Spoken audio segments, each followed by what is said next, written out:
Daily news analysis में आज की खबर है, केरल बना भारत का पहला डिजिटल साक्षर राज्य। चर्चा में क्यों? हाल ही में केरल ने एक बार फिर पूरे देश में नया कीर्तिमान स्थापित किया है। मुख्यमंत्री पिनराई विजयन ने गुरुवार को आधिकारिक रूप से केरल को भारत का पहला पूर्ण डिजिटल साक्षर राज्य घोषित किया है। यह ऐलान तिरुवनंतपुरम में आयोजित एक भव्य कार्यक्रम के दौरान हुआ।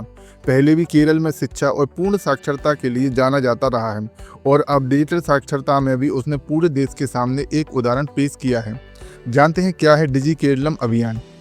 इस उपलब्धि का श्रेय स्थानीय स्वशासन विभाग यानी LSGD की डिजी केरलम परियोजना को जाता है। इस अभियान की शुरुआत 2023 में पूरे राज्य में की गई थी, जिसकी प्रेरणा तिरुवनंतपुरम की पुल्लमपारा पंचायत में मिली। इंटरनेट का बुनियादी उपयोग सिखाया गया और फिर इसी मॉडल को पूरे राज्य में लागू किया गया। अभियान के तहत 80 लाख से ज़्यादा परिवारों का सर्वे किया गया। इसमें 21 लाख से ज़्यादा लोग डिजिटल रूप से निरक्षर पाए गए। इनमें से 99.98% लोगों को प्रशिक्षित किया गया और वे परीक्षा में सफल रहे। इनमें से लगभग 15,000 लोग 90 वर्ष से अधिक उम्र के थे। इतना ही नहीं, इस कार्यक्रम से जुड़ने वाले सबसे बुजुर्ग शिक्षार्थी 105 वर्षीय पूर्व इमाम MA अब्दुल्ला मौलवी रहे, जिनसे मुख्यमंत्री विजयन ने वीडियो कॉल पर बातचीत भी की। जानते हैं डिजिटल साक्षरता में क्या क्या सिखाया गया। डिजिटल साक्षरता का प्रशिक्षण 3 भाग वाले मॉड्यूल में दिया गया। इसमें शामिल था स्मार्टफोन ऑन करना, कॉल करना और कॉन्टैक्ट सेव करना, व्हाट्सएप पर वॉइस मैसेज भेजना, यूट्यूब और गूगल सर्च का इस्तेमाल, LPG और बिजली जैसे बिलों का ऑनलाइन पेमेंट करना।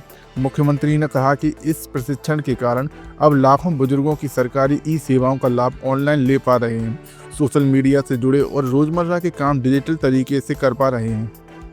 जानते हैं इतने बड़े पैमाने पर कैसे हुआ काम। इस पूरे अभियान में 2.57 लाख से ज़्यादा स्वयंसेवकों ने हिस्सा लिया। इनमें NSS, NCC, NYK के कार्यकर्ता, स्कूल कॉलेज के छात्र, कुटुंबश्री कार्यकर्ता, SC/ST प्रमोटर और पुस्तकालय परिषद के सदस्य शामिल थे। इनकी मदद से राज्य के हर पंचायत वार्ड तक प्रशिक्षण पहुंचाया गया। आज केरल में करीब 9,000 सरकारी सेवाएं ऑनलाइन उपलब्ध हैं। नागरिक अब जन्म प्रमाण पत्र, आय प्रमाण पत्र या पुलिस शिकायत भी बिना दफ्तर जाए ऑनलाइन दर्ज करा सकते हैं। यहाँ तक कि प्रवासी भारतीय भी अपने दस्तावेजों और सेवाओं तक ऑनलाइन पहुँच पा रहे हैं। जानते हैं क्यों है यह उपलब्धि खास। भारत में अभी भी केवल 38% आबादी डिजिटल रूप से साक्षर है। ऐसे में केरल का यह 100% डिजिटल साक्षर बनना अपने आप में एक बहुत बड़ी उपलब्धि है। मुख्यमंत्री विजयन ने कहा कि जैसे पहले राज्य ने पूर्ण साक्षरता का रिकॉर्ड बनाया, वैसे ही अब डिजिटल साक्षरता में भी उसने देश को नई दिशा दी है।